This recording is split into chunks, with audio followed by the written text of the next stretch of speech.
Partagez vos observations avec Benoît Dutrisac par courriel. dutrisac@commercialcube.radio. Rendez-vous, c'est tout ce qu'il vous reste à faire. Rendez-vous! Des appels au génocide! Ils sont tombés sur la tête.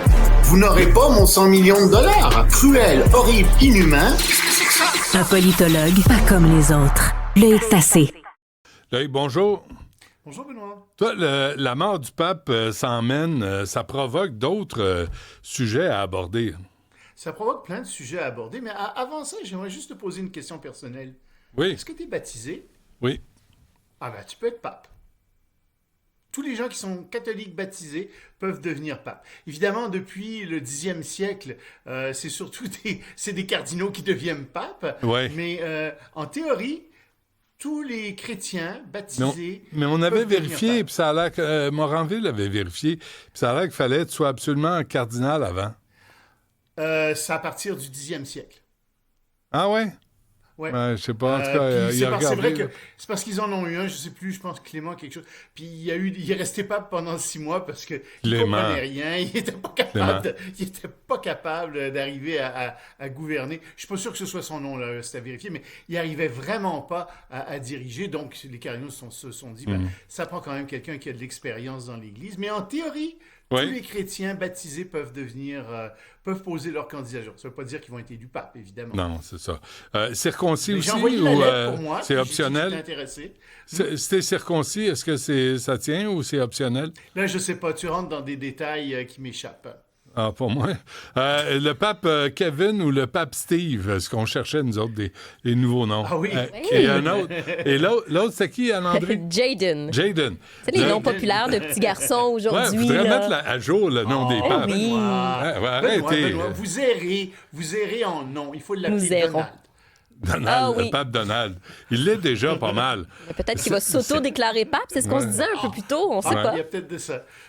Alors, le problème Oui, politique fondamental de l'Église en 2025, à C'est tes que yeux... l'Église a un gros problème. C'est qu'elle perd ses ouailles, elle perd ses oui. fidèles dans les pays développés, les pays démocratiques, les pays qui sont plus éduqués. Même aux États-Unis, tu as 32% de la population qui se déclare agnostique ou athée. Ou à peu près, c'est énorme, et ça augmente année après année. Donc, on le voit ici, il y a de moins en moins de fidèles locaux, si je puis dire, qui viennent d'ici dans les églises. C'est des gens qui sont souvent des immigrants récents. J'étais à des funérailles récemment, le prêtre était latino-américain. Je pense que dans ma paroisse, le curé vient d'Afrique, et ainsi de suite.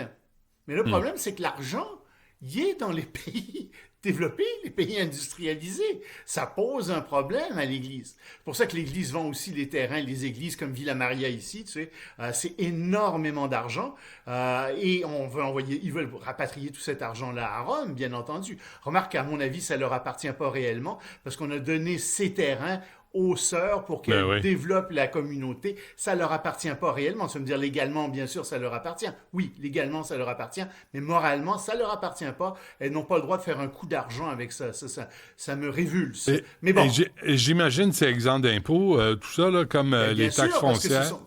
Et c'est ça aussi, on a payé, c'est nous qui avons payé les impôts de l'Église pendant des siècles. Le Québec était même la Suisse de l'Église parce qu'on donnait énormément d'argent à l'Église. Et donc, si tu veux, c'est très malaisant ce sujet-là. Mais c'est pas de ça dont je veux te parler.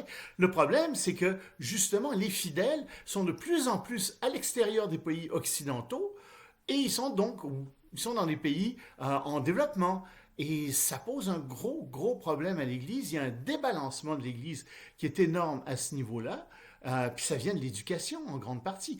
Plus on est éduqué, moins on croit à certaines sottises religieuses. Ouais. Qu'est-ce que tu veux? C'est comme ça. Hein? Mais penses-tu que J.D. Vance, hier, l'a achevé? C'est tentant de penser ça. Ouais. D'autant plus que J.D. Vance, c'est quelqu'un qui est extrêmement croyant. C'est un exalté. Quand il fait des discours politiques, il introduit dans ses discours politiques des références qu'il se veulent théologiques. C'est pas un bon théologien non plus, puis c'est facilement contraire, mais il veut ça. Lui, ce qu'il veut, c'est que l'État et l'Église refusionnent, comme c'était au Moyen Âge. Mais si on a connu tout le développement de civilisation qu'on a eu en Occident, c'est parce qu'on a séparé l'Église et l'État, puis ça s'est fait à la Renaissance, puis un peu après. Mais lui, il veut revenir à ça, et je pense que le pape aime pas du tout ces gens-là, surtout que c'était un ancien jésuite, il n'est pas du tout en faveur de ça, parce que c'est de l'anti-intellectualisme, et les jésuites sont plutôt des gens qui sont très instruits, très savants, puis très rationnels. Or, Vance, c'est tout l'opposé de ça. Écoute, c'est épouvantable ce que Vance fait. Je l'écoute, regarde-le avec les universités. Je ne veux pas ouvrir un sujet nécessairement là-dessus, là, mais il dit, les universités sont les ennemis. Non, les universités ne sont pas les ennemis. Les universités ont permis le développement de la connaissance, le développement des industries. On en a parlé. Si tu t'opposes aux universités, tu t'opposes à tout ce qui a été le développement en Occident, puis ce qui est encore le développement maintenant dans le monde ailleurs. Invraisemblable. Oui. Et J.D. Vance, le vice-président des États-Unis, a continué sa visite. Il est parti du Vatican, de Rome, pour aller en Inde. Il va rencontrer Narendra Modi, qui est évidemment le premier ministre de l'Inde, mais qui est un autre exalté religieux. C'est quelqu'un qui est vraiment très, très, très, très religieux, puis il essaie de marier le nationalisme à la religion. Et ce qui est intéressant, c'est que l'épouse de Vance, Ursula Vance, elle est d'origine indienne. Enfin, ses parents sont d'origine indienne. Et donc, c'est une visite qui se veut aussi une visite familiale. Donc, il va probablement être très, très bien reçu en Inde. On ne s'attend pas à ce qu'il y ait des accords qui soient signés, mais il va quand même paver la voie à la grande rencontre du Quad qui va avoir lieu en Inde dans quelques mois. C'est quoi le Quad? C'est la réunion stratégique, militaro-stratégique de l'Inde, de l'Australie, du Japon et des États-Unis. Trump va être là, et donc il prépare un peu cette visite aussi. Mais en même temps, aux États-Unis, beaucoup de gens voudraient que l'Inde remplace la Chine, que l'Inde devienne le grand atelier du monde, que l'Inde se mette à produire tous les produits qu'on veut plus que la Chine produise. Et donc, il y a des ententes douanières qui s'en viennent avec l'Inde. À mon avis, il se trompe un peu. L'Inde, c'est pas la Chine. C'est certainement beaucoup plus démocratique que la Chine, ce qui est une bonne chose. Mais on la puissance économique de la Chine. On n'entend plus Loïc parler des tarifs, là. Ben lui, il va en parler là-bas. Il va en parler un tout petit peu parce que c'est suspendu pendant 90 jours. Donc, on n'entend pas beaucoup parler des tarifs, mais justement, il y a des négociations, en théorie, pendant 3 mois, et donc, il va signer quelque chose avec l'Inde. Une pseudo-entente, fort probablement, comme avec d'autres pays. Même chose avec le Japon. Qu'il ne respectera pas. De tout ça. OK. Avant qu'on se quitte, Loïc, un mot sur les pourparlers entre l'Union européenne, entre les États-Unis, et l'Iran. Ben, ça s'est bien passé. Des deux côtés encore, tu vois, la semaine dernière, on avait dit que ça s'était bien passé. Cette semaine, encore, on dit que ça se passe bien, mais il y a quand même quelques fausses notes là-dedans. T'as le directeur de l'Agence internationale de l'énergie atomique qui a dit ce week-end, écoutez, là, c'est parce que l'Iran est à un cheveu d'avoir la bombe atomique. Il n'a pas dit à un cheveu, mais il a dit très, très proche d'avoir la bombe atomique. Les États-Unis, évidemment, ne veulent pas que l'Iran ait la bombe atomique.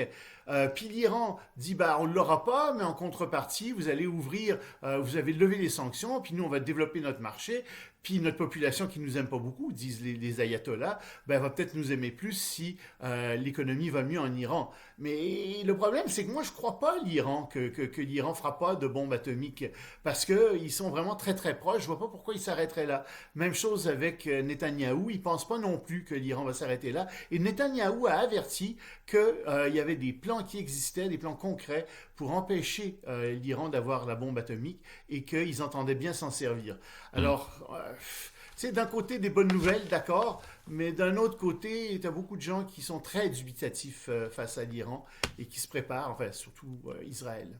Et dubitatif est le mot du jour. Merci, Loïc. On se reparle demain. C'est un beau nom pour un pape, tu trouves pas? Le pape dubitatif premier. Il n'est pas sûr si Dieu existe. Il va y penser. Salut, à demain. Au revoir.